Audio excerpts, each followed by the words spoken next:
Strange things are afoot at the Circle K. That kid is back on the escalator again. Ain't gonna hurt. Is my boomstick! Game over, man. It's game over. Welcome to the Bargain Bin. He is your host, Ben Mason. And he's your co-host, Sandra Luketic. And today, we're talking 1990s Death Warrant. As always, we assume that if you're listening to this episode, you have seen the movie. And I have to tell you, Sandro, I have seen this movie many times and didn't really remember anything about it until recently rewatching and discovering that what I do remember didn't even really happen. What do you mean? Like there was scenes in it that you thought took place that didn't? Well, the plot and everything, way off. Way off. I thought the Sandman character was much more prominent throughout the entire film. That's not true. No. That's not even close to being true. No. Van Damme's Canadian? Sure. Let's explain that French accent, I guess. There could be worse explanations for his accent. Yeah. At least they tried something. And, I mean, it works. Is it good? Is anything in this movie good? We'll get to that. I am very surprised. I had never heard of this one. Like, it's well documented. I grew up as like the 80s, 90s action kid. That's what I loved. You know, I fell in love with Arnold Schwarzenegger movies, got into like Stallone, Van Damme, and things like that. And there's a large number of their movies that, not for Arnold, but there is a good number of their movies that I had never seen, even if I had known about them. Yeah. And when you mentioned Death Warrant, I was like staring blankly at my screen. Like I had never even heard of this one. And I thought, okay, well, maybe this is like really old, like Lionheart, where, you know, people didn't really know him yet. But this was after Bloodsport. Yeah, it was. They filmed it in 89, released in 90. So like he was a name at this point, and it's kind of like in his heyday, I would argue.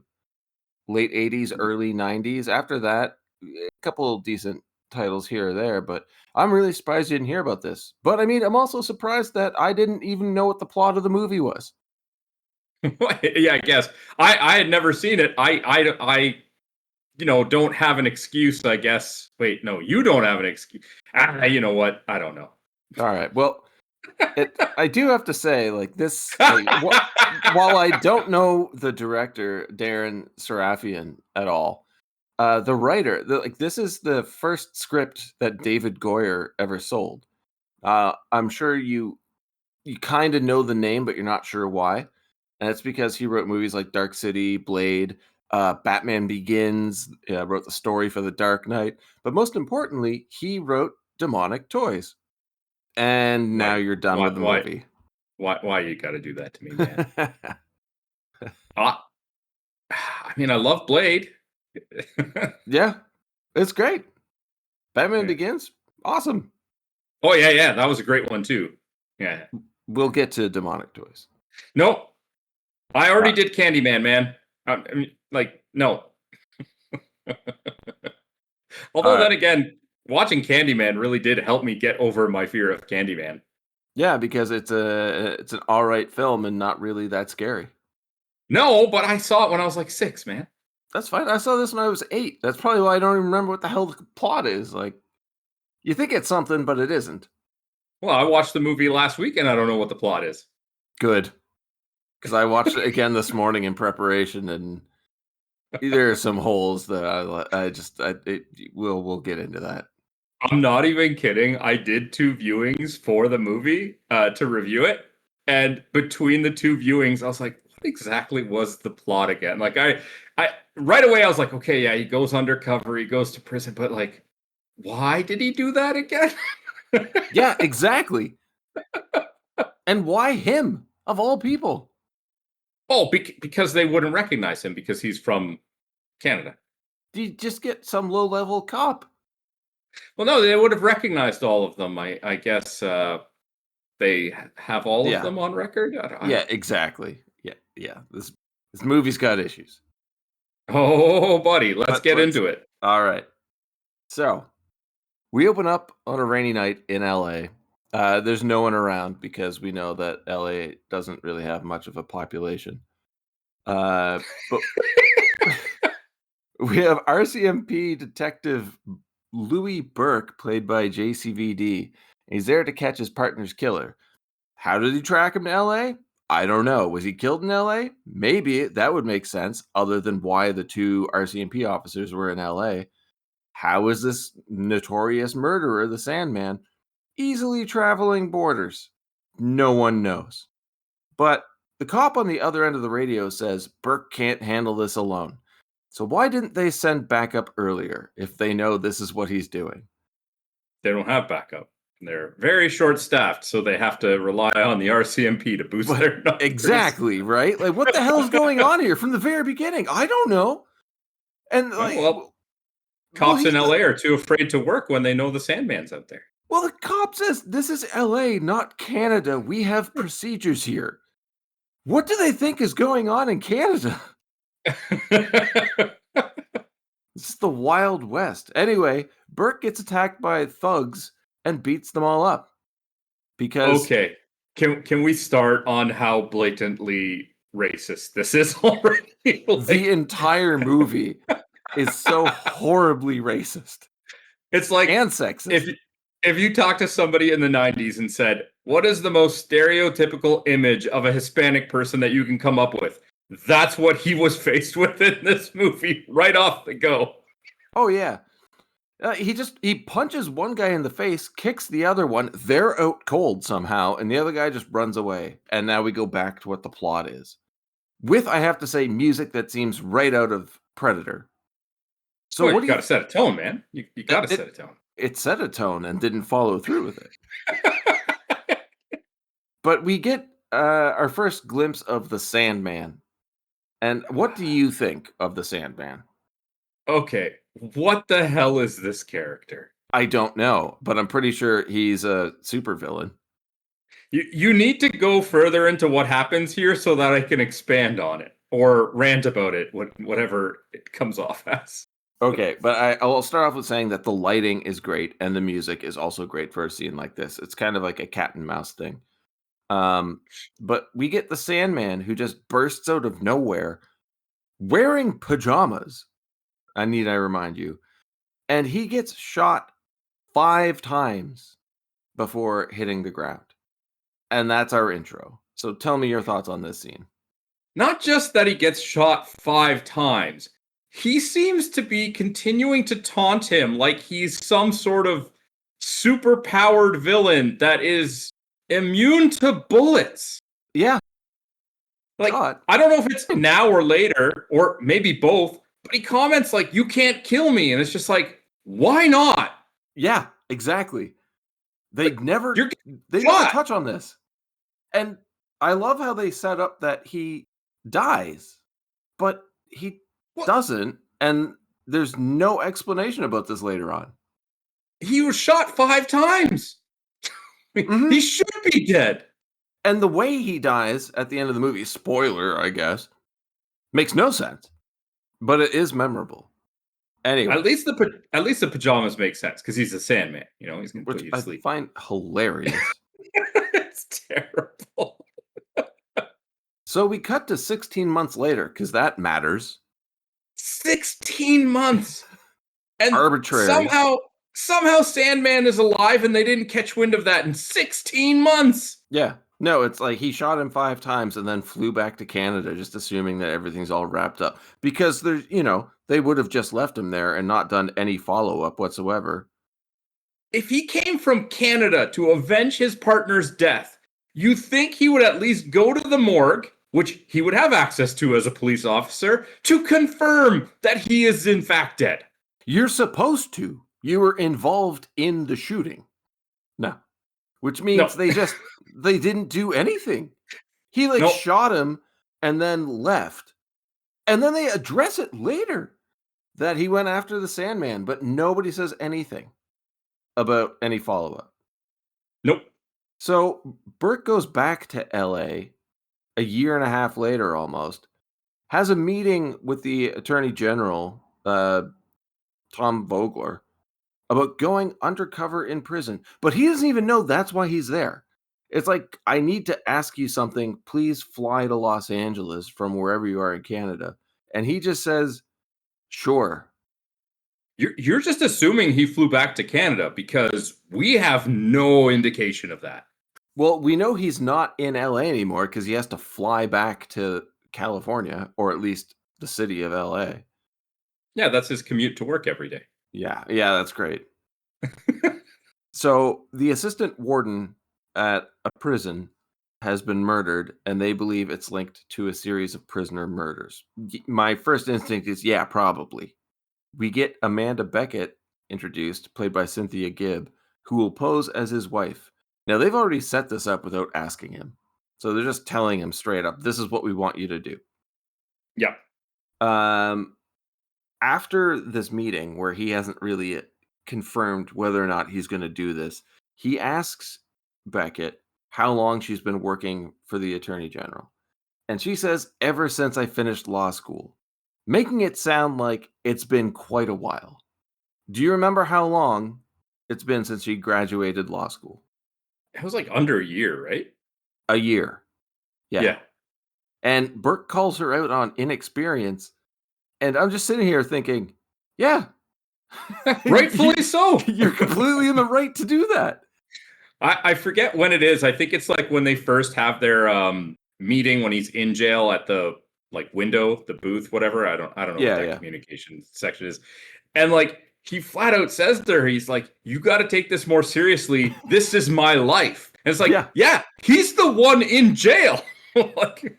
But did you also notice in their conversation on the steps that as soon as he calls her out on being inexperienced, she turns it into a sexist remark? Why? Because I'm a woman? He's like, no, because you've been out for a year. Yeah. A year. I don't care. I don't this is crazy. I followed up with, yeah, I'll do it. The whole thing is just ridiculous. Well, I think he kind of gets the impression that he's not being asked. They're posing it as a question, but he's being told. They can't do that, though. He doesn't work for them. He's not even American. My whole thing is why does he do it? I don't know. He has no obligation to do it. He could just be like, no, just gonna go back to Canada now. Yeah, thanks, but no thanks. This is insanely dangerous, and I get nothing out of it. Yeah, they gave him paid to do this. No incentive whatsoever. That's the intro. That's the setup of our movie. Oof, we're in for a good time. So he gets to prison, and we meet Sergeant DeGraff, played by Art LaFleur. And yeah, I think we can agree he is always amazing. And here he plays the perfect piece of shit authority figure. What's so good? The thing with the peanut shells, it's just loved it. He does it perfectly. Yeah. And it helps with his beady eyes. He is a great villain. But at the same time, I think he's one of the few actors we've encountered who not only can play an amazing villain, but also a positive authority figure. I love seeing him on screen. An amazing Babe Ruth. Yeah, he was an amazing Babe Ruth. Well, I was going to say about what you said about his eyes. It's so well done because you're just sitting there and you're like, I don't know if I could handle him just staring me down like that. I couldn't. No, it's so good. I feel like I kind of have to give the movie some credit here, which I really don't want to do. Okay. The physical health scene where everyone's getting checked as they're going in, they make reference to Burke having AB negative blood, which is a universal donor, or very rare, if anything. And then they just move on. My note just says, I'm sure this has nothing to do with the plot. I wouldn't know. Can't remember the plot. Yeah. But it's this kind of editing that makes this movie less effective. Because this happens a few times where they'll make some random reference to health. And that's the entire point of the scene. So right away, that is a major plot point, but you don't know why. And I think it cheapens the movie by doing that. Because it takes away from the mystery. Don't worry about it. Once the credits roll, you'll have forgotten about it. Oh, yeah. Yeah, that's very true. We get our intro to Hawkins, played by Robert Guillaume, and his one dead eye. Um, I am pretty sure every movie is better with him in it. Oh, he's so good. And I don't know if you can name another movie he was in, but I think the first time I was so moved by a voice performance, I had to look it up, and it was him. Oh, do you remember what it was? He was in The Lion King. Oh, yeah. He's As- Rafiki, right? Exactly. Yeah. As one of my favorite characters of all time. I had to look him up because I definitely got like a feeling of I know this guy. Mhm. And I was like, I'm gonna like open up his IMDb and I'm gonna see, oh right, that. And I'm watching it and I'm like, I think I maybe saw him in an episode of Seinfeld. And I'm just like, he's so familiar to me. He feels like that guy, but looking at the list, I'm like, I don't know if I've seen any of the stuff he's really done. Yeah, I felt that way too. Like, I know I have, and I just don't remember it, but he has such a recognizable face. He has such an amazing voice. He commands your attention. He is an amazing screen presence. And I love how he even just says to Jean-Claude, like, you can ask. Right? Like he knows right away. He's like, yeah, you can ask. Yeah. Burke gets to his cell and meets his cellmate, Konefki, played by Conrad Dunn, going back to his name. He went by another name for quite a long time, making his name, that name, known in soap operas. But Konefki, right off the bat, straight up threatens to rape him. And of course, we know that goes well. We'll get back to Konefki. I mean, he does threaten to violate him, we'll say. Yeah. But first he just demands money. So it's like if Burke had it, he'd be like, all right, here you go. But I'm sure he knew he didn't have any money. Definitely. In the meal line, Hawkins is confronted by another prisoner, Perez, showing some sort of former beef between these groups. And it's a perfect opportunity for Burke to step in, starting a bond with Hawkins. This is textbook action movie nonsense from the 80s and 90s. I was actually waiting for how long it would be into the movie before we see Jean-Claude deliver his patented jumping roundhouse kick. Well, we get very minimal action scenes in this. So yeah, they definitely wanted to remind us that we were watching a JCVD movie before confusing us as to why we weren't watching a JCVD movie. Well, is it a JCVD movie? Because I don't remember seeing him do the splits or his ass. You kind of see his ass when he's in solitary naked, but no splits, no gratuitous butt shot that he loves so much. Yeah, so we only got one of his staples, which is the jumping roundhouse kick. Yes, but we got it a couple of times. We also got like the whole blind blood sport moment and the elbow to the ribs. Like there's some classic moves here that you see in every other movie he's done. Yeah, but those aren't for me Jean-Claude calling cards. They are cool things that happen in his movies and stuff like that. Yeah. But they're not like things that I consider like overarching elements that appear in all of his movies. We did get a classic I'm just going to scream into the air scene, which was absolutely ridiculous and has no place where they put it in this film. Okay, yeah, you're right. You know what? You corrected me. He does do that. That is another one of his staples. Screaming into the nether for no reason at all. What are your thoughts on how DeGraff handles this situation? And I bring this up because he blames Perez, kind of pardons Hawkins, and then threatens Burke. So immediately I'm confused because we're set up to hate him, but then he blames the guilty party, acknowledges the innocence of the other, and then just threatens Burke for no reason. I think they're trying to keep him a little bit vague on if you determine that he's part of the villainous crew or he'll be ultimately the hard-nosed guy that ends up helping them. Like, I think it's intentional misdirect. I guess, but I think that's more so in retrospect because we don't know there's a villainous group yet. I still don't know if there's a villainous group. I still know the plot of the movie. Yeah. But Burke tries to sit with Hawkins, who tells him to stick with his own kind. And he's, I think we can agree, probably the most interesting character in the movie. It's a tough call between him and DeGraff as best actor, in my opinion, but again, we'll get to that later. So that night, during cell check, Konefki gets Burke to try prison booze. Do you find it weird that this character is now the sidekick or a type of comic relief? Yep. It just comes out of nowhere. I don't know if it comes out of nowhere. I think he pushed the envelope when they first met and then realized, okay, yeah, no, I'm not the imposing one here. But they don't have to be buddy-buddy because Burke's not trying to get to know him or talk to him. But Konefki's just straight up like, we're friends now. Oh, they're cellmates. They're in jail, Yeah. you know? Just kind of have to accept that this is the person you're going to see for a very long time. Yeah. I like how he asks Konefki how long he's been there for, and he doesn't know. He thinks maybe 6 years. That's pretty good character building. Yeah. Sucks for him, though. Yeah. Burke asks him too about the murders, and he acknowledges them, which I found really interesting, adding, "But I don't see so well no more," which I think is an amazing line and gives his character depth because now we know that, yeah, he's aware of what's going on, but he knows it's in his best interest not to say or do anything, and then warns him to stay quiet. Yeah, I would have liked it better if it was because he drank too much, bathtub or toilet booze, and Toilet then wine. yeah, and then JCVD just looks at the alcohol and is like, ugh.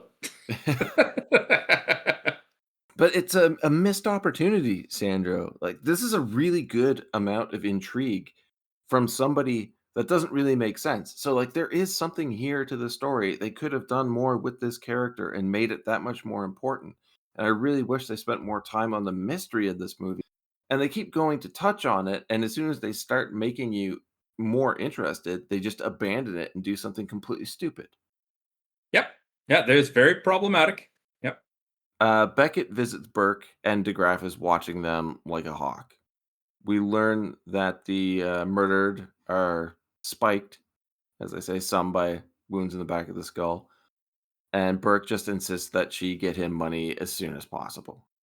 Yeah, this was the scene where he tells her, like, you're supposed to be my wife. Why are you dressed like this? Yep. And pay attention to the small details because this is my life. And it's just like, yeah, you came in there looking like a lawyer, right? You're telling me you don't have just like jeans and a t-shirt? Yeah, and if she looks that professional and well-to-do, and he's supposed to be there for armed robbery as his cover story, that makes no sense. Yeah, so I think that that's a good piece of writing, and it definitely does play up his concern about her inexperience. Mm-hmm. So kudos, movie. You did one good. It was good. One of the stronger parts. Unfortunately, it was only a couple of seconds long. Yeah. We get another quick scene. This one with Vogler and his wife Helen and Beckett. Helen makes quick reference to getting out of the hospital, and Vogler gives her a knowing glance, and that's pretty much the end of the scene. So again, mention of a health issue, cut immediately. It does come together in the end pretty well, but that doesn't mean that it's done well. It's not, but at this point, you know what's happening. So it's not really a mystery anymore. There's still over an hour left of the movie, and they play up mystery a few times, but we know what's happening. I think it was probably the first meeting where they tell him he's going to jail where I was just like, one of these people is the villain that's setting him up. It has to be. And now they weren't, right? Because it was what was his name? Vogel or whatever? Yeah. So he wasn't actually in that room, but it was still like it's somebody on the outside. Like this is clearly some sort of setup. He was in the room. Oh, was he? Yeah. He was at the head of the table and introduced Amanda Beckett, being like, she works for me. Oh. This is all his idea. Oh, okay. Well, then I was right. There's somebody once in the room that was guilty of it. So I'm going to say it right now. This is a hard watch, man. It really is. Does it mean it's not enjoyable? I don't know. I think our opinions may change a bit by the time we're done talking about it. Well, I think the problem with it is that a movie like this should not be a hard watch. It's a basic premise for the most part. It should just be a simple action movie. You don't need to put that much thought into it. The fact that it is a hard watch is absolutely just a crime to what this should be. Yeah. Now, I do have to tell you that Goyer wrote this while he was still in school. Like, it was the second movie he ever wrote, and the first one he ever sold. So we have to give some leeway there. But I should have stayed in school. well, he gave us some amazing things afterwards. He's a kid. Yeah, But okay, fine. they should have known when they bought it that it needed severe rewrites. My main complaint about this, which I will cover later as well, is that it is not sure what it wants to be, because it's not a mystery. It's not an action film. It's part of both, and they don't work together well at all. And this point is driven home in the next scene, where while mopping the laundry room, Burke is attacked by Perez from mess hall, or from like the cafeteria of sorts, and Al Leon. Yeah! Exactly. Now, if you're putting Al Although- Leon in an action scene, make this an action movie. Although I do gotta say, like, if you didn't think that they were stereotyping Hispanic people enough during the first fight scene, you hadn't seen this one yet. Yeah.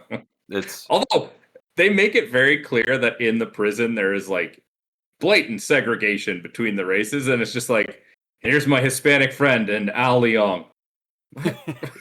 Yeah, it doesn't Why make are any you sense. working together? It's an excuse for an action scene, which is fine, because I really do think this is a good one. I mean, I'll take any reason to have Al Leong in a movie, but like, come on. Yeah, exactly. Right? Like, it could have been done much better, but we still got him, so I'm not going to complain. Yeah. How do you feel about how Beckett is smuggling money to Burke? In the pages of a book? Yeah, well, in the liner, like, glued shut, and he has to cut it open. I thought it was a pretty smart move. Way too smart for this movie. Yeah. We like to read a lot. Yeah. Oh, so you're a very well-read armed robber. Yes, very, very intelligent. Yeah, my next note is something you already covered, but I think we could talk about a bit more, is like the blatant racial divide in the movie. Burke visits Hawkins, who's making bullets for homemade guns. Scary times, people being murdered everywhere. And Hawkins sends Burke to Priest. Do you want to describe Priest? Because that's a tough one for anybody. Well, he is it? I don't know, doctor's assistant? Like, I don't, like, they say it was the former cellmate, No. but he's, pardon? The former cellmate is Mayerson. Priest Oh. is the guy in the bowels of the prison. Oh, right. Okay. I'm terrible with names. This was very, very weird. Mm-hmm. And he just goes down there with his cellmate, Yes, Konefsky. which it's like, maybe you should go with Hawkins. This, I don't know, this seems really weird, but Yeah, especially since Whatever. it turns out those two are like pretty buddy. despite their racial divide, because the segregation is very prominent sometimes. Yeah, when it's convenient for the plot. Yeah. So this is where Priest tells Burke to question the murdered prisoner. I want to say his name was Bennett. I can't really remember. But his cellmate's name is Mayerson, and that's the guy that works in the infirmary. All right, my bad. You know, I'm historically terrible with names, but this is an inmate who works in the infirmary. Why? I don't know. He has access to drugs and everything. It does the whole thing doesn't make sense. Right? Like, that does not make sense. You know, you see Jean-Claude at one point with a broom, right? Okay, yes, you can give cellmates some menial tasks and things like that. Yeah, go clean or whatever. But like, we're going to trust you with all this medication, drugs? I'm not buying it. I really do appreciate that anytime Burke needs to like sneak his way in somewhere, he's just mopping the floor. Well, yeah, that's it's his cover. he's a janitor. To drive the mystery even further, he encounters a cart of medical waste, which doesn't really seem to be important to the plot, but it's there for a reason because this is a very short film and they don't have time to waste. Right, because nobody would question that amount of medical waste in a prison. Like, what are you doing? Your infirmary should just be basic, like, repair jobs for prisoners. Why would you have this much medical waste? Exactly. And then the revelation that the guards are involved in the murders, which is supposed to be this giant shocker that no one sees coming, but we've known this for how long? Yeah, no, it wasn't a question of if, it was a question of who. Which ones? Yeah. Who we never really get an answer to that one either. We know eventually that DeGaff is one and his right-hand man is another. But those aren't just the guards doing things. And we know of 2 other prisoners. There's more than 4 people involved here. We know that for a fact, but we never get to know who they are. That's not important. Yeah. Well, anyway, Burke gets into the records room with the help of Hawkins and Priest, and I'm really curious about your thoughts on this scene because I think it's absolutely ridiculous. It is absolutely ridiculous. I'm assuming you're referring to like when he's kind of dripping blood because he cuts himself and Hawkins is covering for him, and I feel like he covers even some of the blood with a mug on the table. Yep. Though that's one part, but there's something that I think is even more egregious before we get there. Okay, like why Hawkins all of a sudden has changed his heart and is helping him now. Well, there's that. There's also how they sneak him into the room, which is in the cart of laundry, which is completely full when Hawkins shows up with it, and the guard decides he's going to check it by ramming his like billy club into the clothing and doesn't hit a thing. And then when he gets distracted with the toilet wine, Burke just climbs out the other side, and there's maybe 8 inches of clothes on top of him that he was hiding under. There is no way he wouldn't have hit Burke with that. Yeah, you're reading too much into it, dude. I guess. It's Jean-Claude's ninja skills, Yeah. which will be prominently on display in a more acrobatic sense in a moment. How did Burke get on top of the air ducts? He's acrobatic. He's a ninja. Exactly. What he does find out is rather interesting in that all of the murdered inmates are new to the prison, haven't committed any major crimes, but most importantly, they're all quite healthy. Yeah, which made it on a second viewing when I saw Hawkins creating those homemade bullets and just like smoking a joint. I'm like, oh, okay, he's safe. Yeah, he's not taking care of him. He's good, Yeah. And you see, what's his name? Kaneki? Kanefki. No, not Kaneki. Not Kanef. Kaneki was Greece. That'd be a different movie.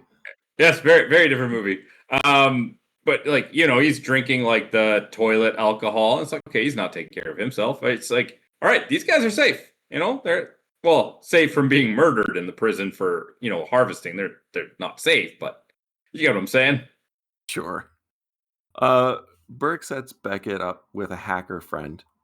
And I'm thinking every scene between Beckett and the hacker, I forget his name right now, which is kind of frustrating. Let me see if I can find that one out. Tisdale is excruciating to watch, absolutely horrible. But then I'm thinking, why does Burke have a hacker friend in LA? Oh, he flew in from Canada. Yeah, he's Canada's one hacker. this he's a teenager. Yeah. Well, he's a child prodigy, you see. Yeah, yes, no. Of course. Perfect. Yeah. So one of Priest's ladies warns Burke that someone's planning to kill him. Well, we already knew that was going to come, but it's, I think, a decent short scene. Not necessary, but it worked. But how did she know? I don't know. I really don't. Like, I get Priest is connected, but how did she know? And that's the weird thing, too, because all of the guards know that he has ways to find things out. So why wouldn't they just kill Priest, too? And just, like, discard him? Like, why aren't they killing anybody who's getting in the way? Well, because they can't harvest his organs. He's not healthy. Except for Marison, who they get rid of in a very, very disturbing way. Well, yeah, I got nothing. Yeah. But Beckett gets the file info just before it's deleted from the other side, or at least most of the file info. Oh, that was great. The race to download the info. Someone's on the other side. They're trying to delete it. Come on. You're trying to add like high tension action to the hacking scene. Of all places where you have decided to actually try to implement some feeling of action, this is it. And it doesn't work at all. No. Interesting that over halfway into this movie, and there really hasn't been many action scenes. Like what? One decent one, and then 2 almost action scenes. Really, the only action scene has been the laundry room, I think. Yeah, at no point, even once the movie was done, did I feel like this was an action movie. We learned that there's more government involved in the murders. All prisoners who were murdered had recently had clean physicals, and Burke is the next number on the list. Pushing the plot along, I guess. I feel like they're panicking now with the narrative. Oh man, if you think about it, because I had forgotten that Vogel or whatever his name is was Yeah. like, if this is his plot, why would he send a cop in? Mm-hmm. Exactly. And this one in particular. It's a question. That's all I can say. Yeah. There's a lot of them, and you don't get answers. No, you don't. That night, Burke and Konefsky are attacked, and I want to know your thoughts on this scene, because I'm okay with this. I think it's probably one of the strongest in the movie. It's fine. Now, question on that. Konefsky dies. There goes our comic relief. If the whole point is harvesting organs, so you can sell them on the black market, the way they tried to kill Burke makes 0 sense. Well, it's also not consistent with the MO of like spikes through the back of the neck or whatever? Exactly. Right. No, this would have been right through the heart, both lungs, probably the liver. You're not really saving much. No, but this doesn't feel more like a harvest kill, even though that's what they would have us believe with the blood type and being healthy and stuff. I think this was more, he's getting close, we need to silence him. But that also doesn't make sense because then they would have silenced many other people. Yeah, and he wouldn't have been on the list of the healthy people who were killed and harvested. Yeah, so, you're just asking too many questions, man. Beckett visits Burke under the guise of a conjugal visit and gets strip searched. And it's just a very uncomfortable scene. But I think that's downplayed when Beckett tries to tell Burke details about the case. Like, the prison doctor lied about his medical background, and actually it came in from like shady South American practice. But he doesn't care, and he's just all over her. Yeah, so there's a lot of problematic things with this. First of all, the absolutely uncomfortable, inappropriate, like strip searching to get her in there does not fit the prison's MO. Like that would just attract more unwanted attention to, I guess, the people that are involved. We don't know who's involved, really, but you know what I mean. Like that kind of thing you wouldn't just be able to silence a visitor for something like that. Especially if you're trying to hide your body harvesting organization. And then the fact that, like, she's completely fine with having been violated a minute ago to fall to his seduction. Like, none of this needs to be in here. And it's all very uncomfortable. Extremely uncomfortable and makes no sense whatsoever. Yeah. Hawkins and Priest know that Burke is trying to solve the mystery and decide to help with a distraction. So they just somehow rig an explosion and get Burke into the infirmary to check out this medical waste where he finds a human heart. Pointless scene. We already know what's happening.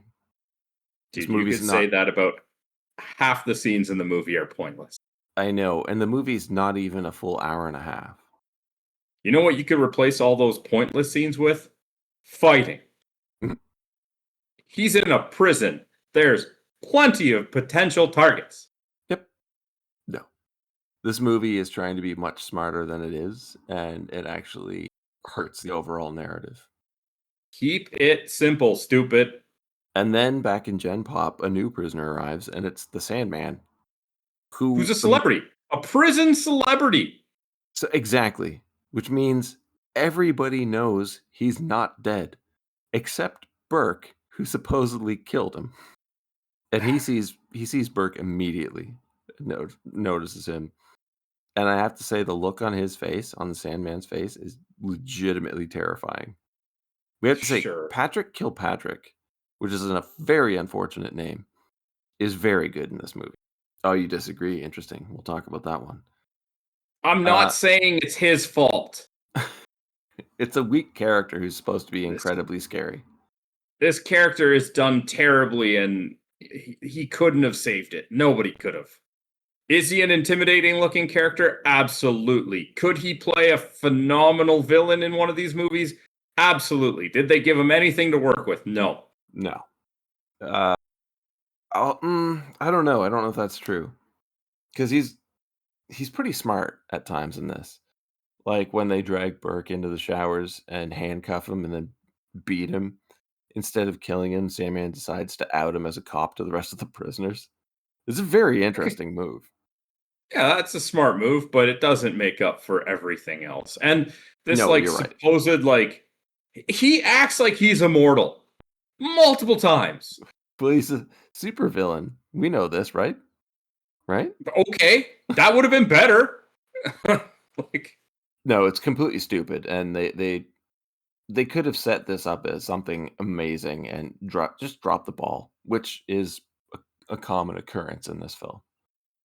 You want to make him like some sort of sci-fi supernatural villain where the experimentation is that they're harvesting the body parts to like keep him alive in some sort of Frankenstein type situation? Sure.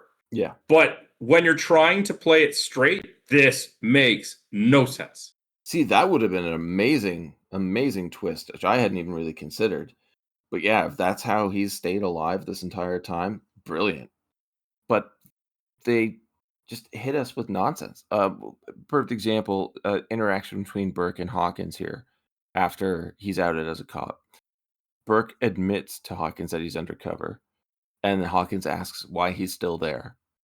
Like, there should have been more going on here, but the thing is, now they've set up a conspiracy with this mystery that the viewer has already figured out.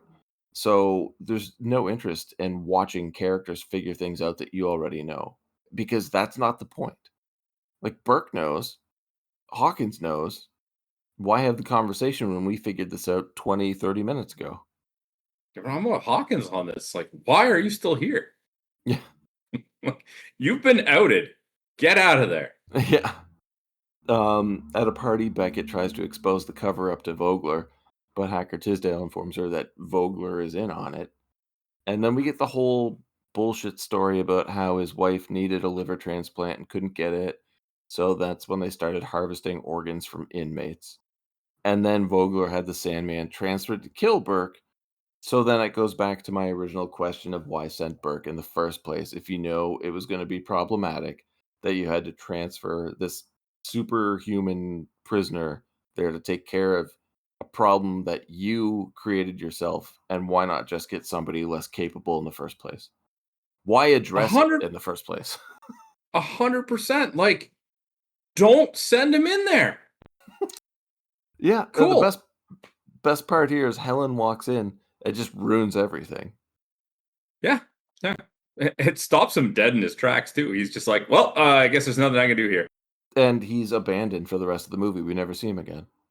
No, because, she wouldn't have said anything, and there would have been no actual repercussions for his actions. Just, yeah.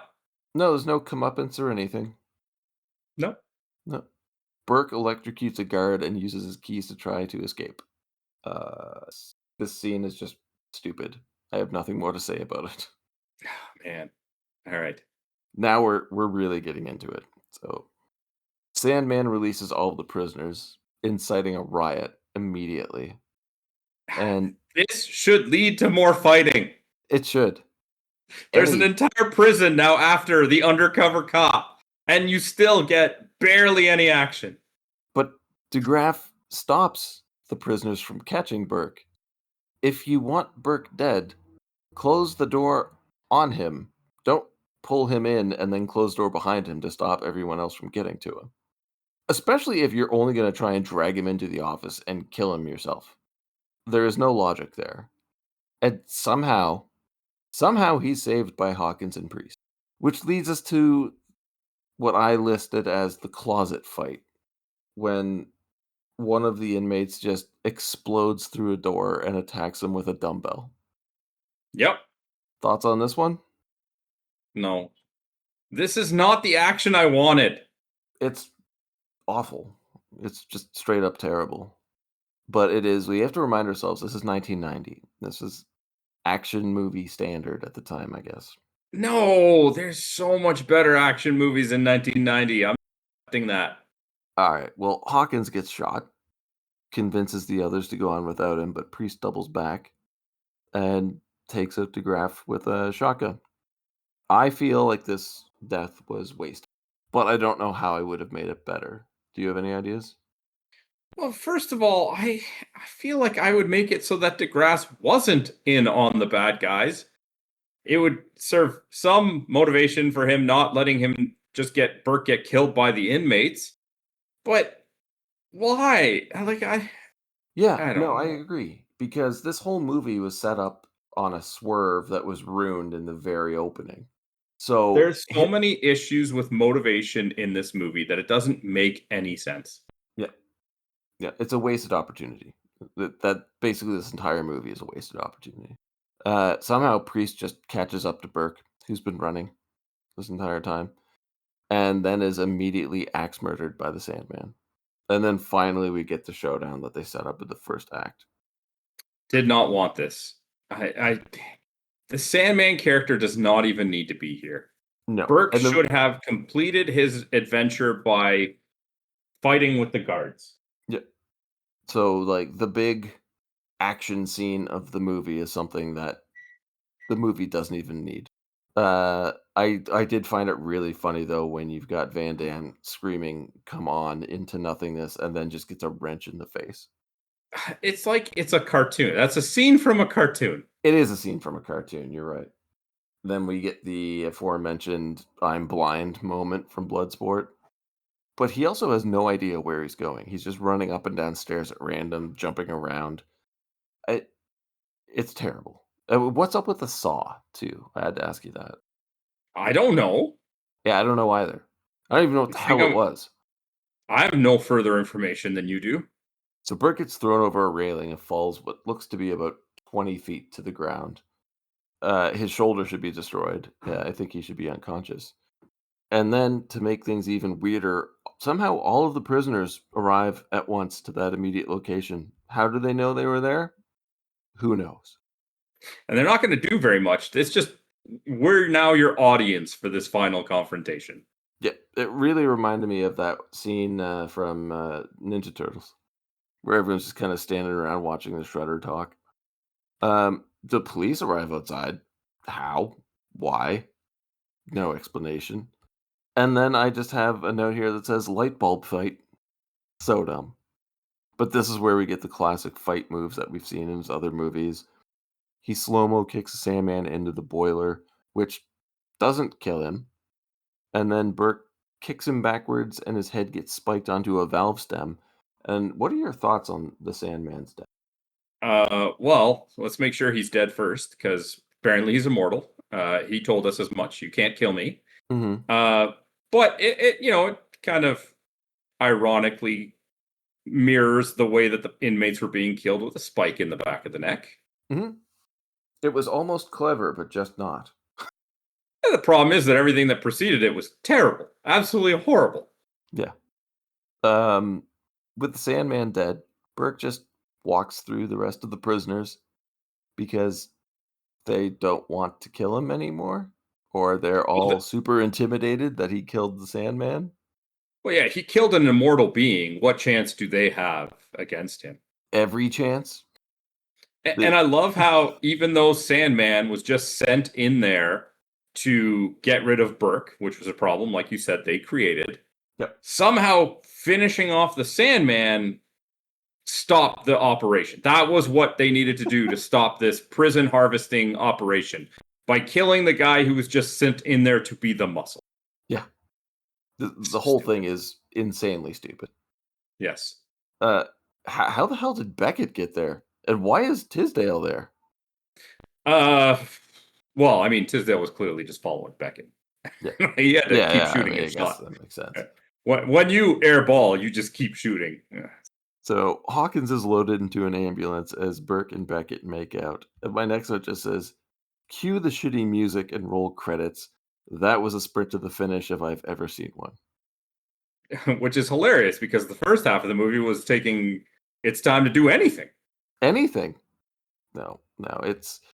I knew what my opinion on this was going to be before we started talking about it, but I think we just reinforced each other's belief. You didn't need to reinforce mine. I've watched enough 90s action movies that I knew what I was right from the start. So let's just jump into numbers here. All right. What do you think the budget was? Couldn't have been that high. I mean, it was after Bloodsport, but Van Damme wasn't that big of a name yet. There wasn't much in regards to scenery. It was just a prison. Very little in practicals. 4 million? Close, 6. Okay. Yeah, not bad. But it was successful based off of, I think, the response to Bloodsport. So what do you think the gross was? It's nothing like super insane, but it was... I'm going to guess that they just past double to cover marketing, so maybe like 14, 15? No, just shy of 47. Whoa, this movie. Yeah. Wow. Okay. Well, nobody knew what kind of shit show they were walking into when they saw this. They thought it was going to be Bloodsport or Lionheart. Yeah. I guess it came out with the benefit of no internet to tell people, like, yeah, don't go this one. Oh, yeah. The internet definitely, the lack of internet really, really helped shit movies make a lot of money. Yeah. Ratings, IMDb out of 10, what do you think it got? 3.9. 5.7. Too high. Okay. Yeah. I think Rotten Tomatoes is going to be more along your lines of thinking. So for the tomato meter, the percentage of positive reviews from the critics. I'm feeling even lower, like a 27. Well, it's a 0. What? There's only 5 reviews from critics. Oh, so it doesn't even have enough to quantify yet. Yeah. Okay. However, for the popcorn meter, there's over 10,000. So what do you think percentage of positive reviews there are? Come on. I'm going to be heartbroken if it's anything above 41. 35. Okay, good. All right. Yeah, there we go. All right. I mean, still a little high, but hey, at least I'm not heartbroken by it. I think it's award time. All right. So who did you have for your least favorite character? Now, I know this is an easy one for you, but it wasn't for me. Okay. Some of the characters that you've already shit-talked, I've actually really enjoyed.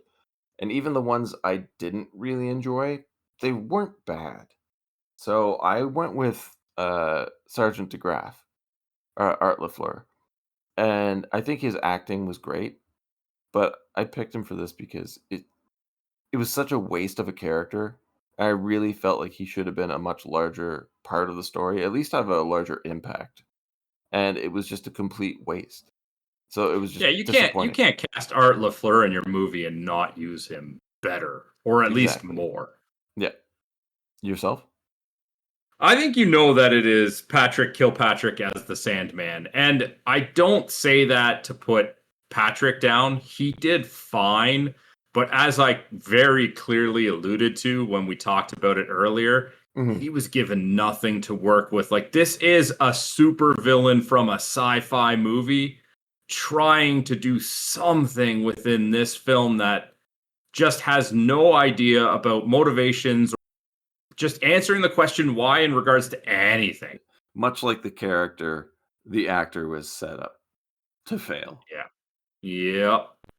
And again, I'm just going to clarify, it is not because of Patrick Kilpatrick's performance.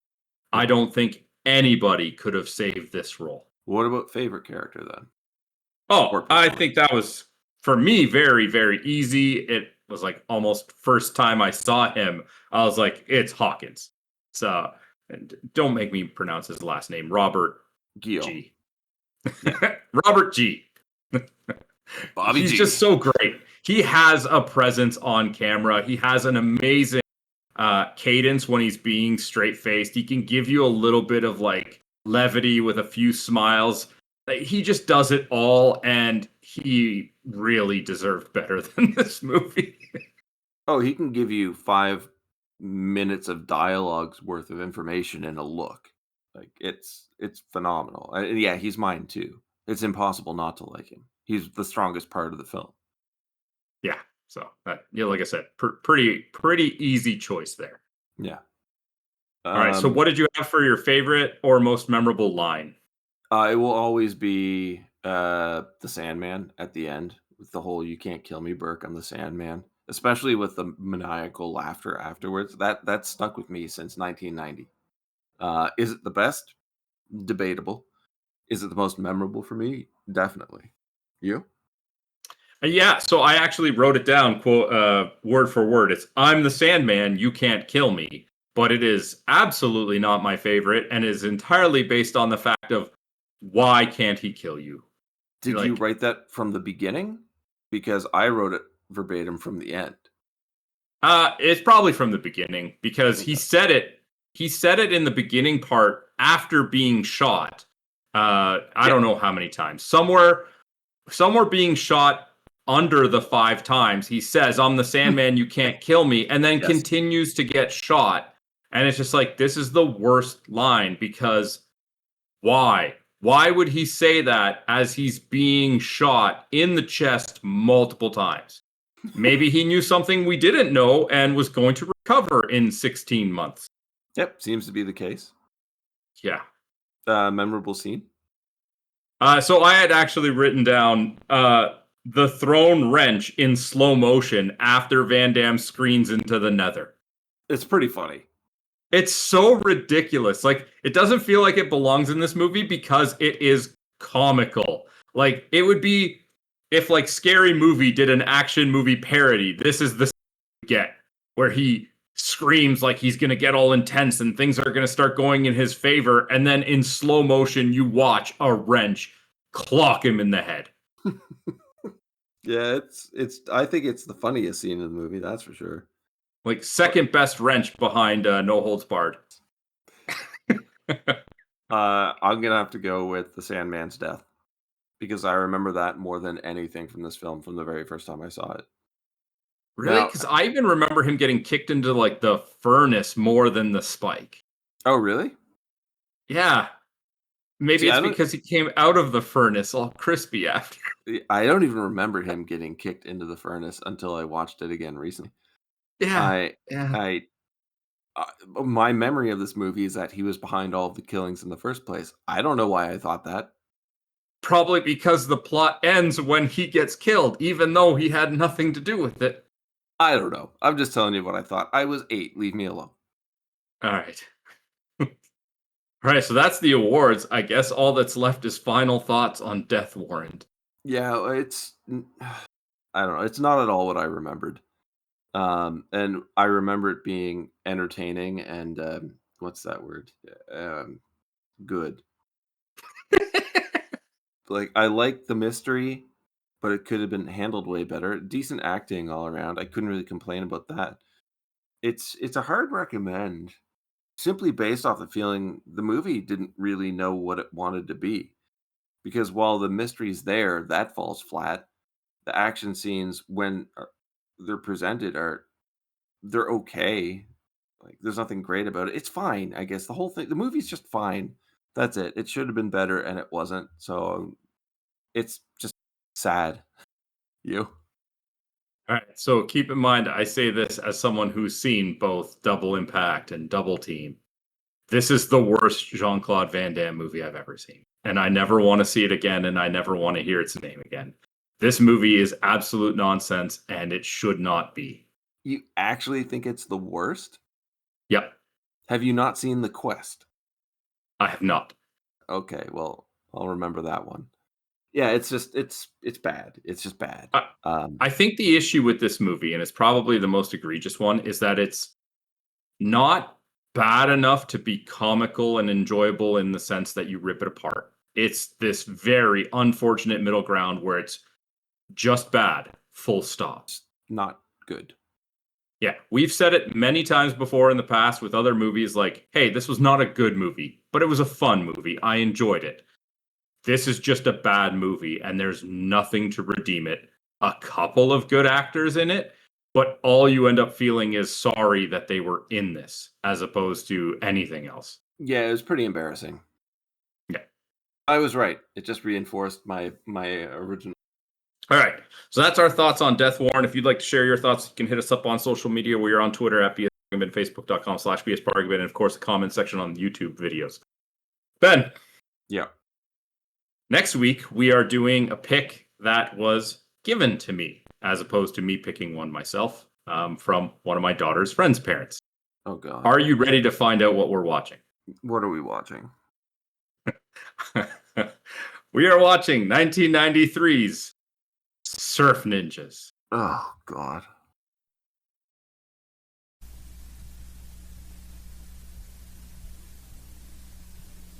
Whoa!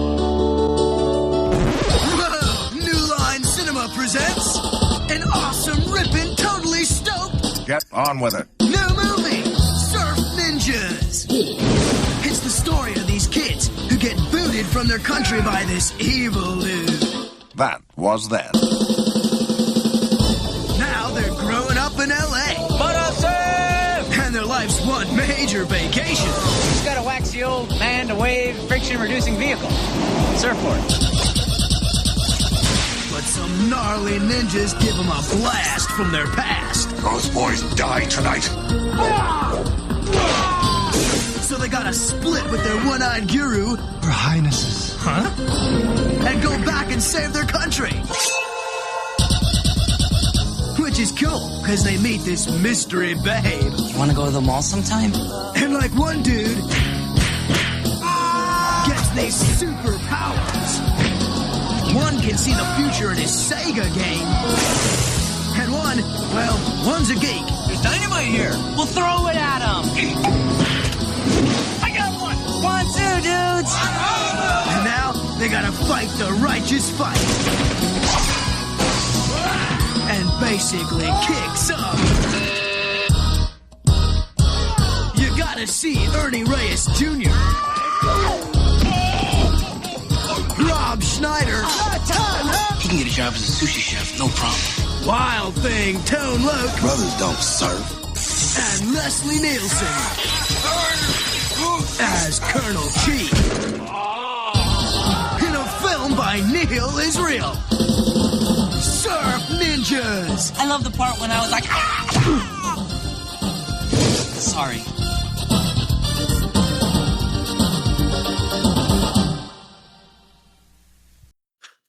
Until next time, have a good one. All the best.